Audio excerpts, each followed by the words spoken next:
Aujourd'hui, on discute des résultats de Boyd Group. Bonjour! Alors, Boyd vient de publier ses résultats du troisième trimestre et le marché ne semble pas trop avoir apprécié l'effritement de la marge de profit.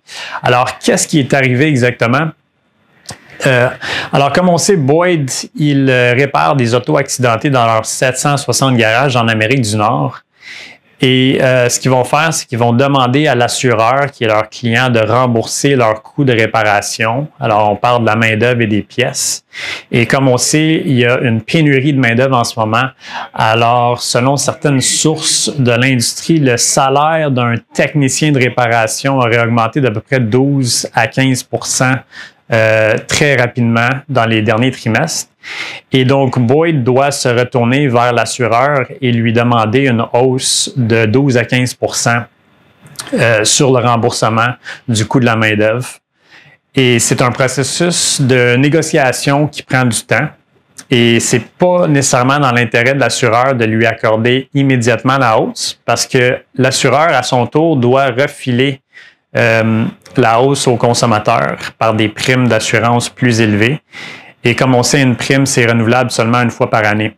Ultimement, on pense que les assureurs n'auront pas le choix de refiler, c'est-à-dire d'accepter la hausse de Boyd, parce que sinon, les autos vont juste être pendant très longtemps dans un garage sans être réparées.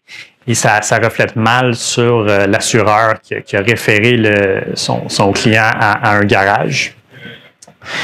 Et donc, c'est un peu ça l'enjeu en ce moment avec Boyd. Alors, on pense que sur un horizon d'un an, la marge de profit devrait revenir à son niveau qu'elle était avant le COVID.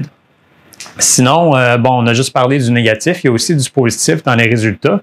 Alors, la croissance des revenus est au rendez-vous. Donc, le nombre de garages a cru 17 %. Le pipeline d'acquisition demeure très bon.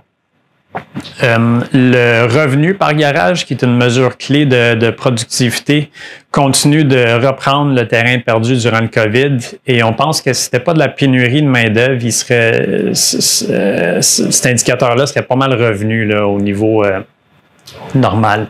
Alors, on continue d'aimer le titre de Boyd à long terme, malgré les problèmes qu'on juge temporaires. Donc, l'opportunité de consolidation demeure très présente. Alors, ça conclut notre capsule sur Boyd. Merci beaucoup et à la prochaine.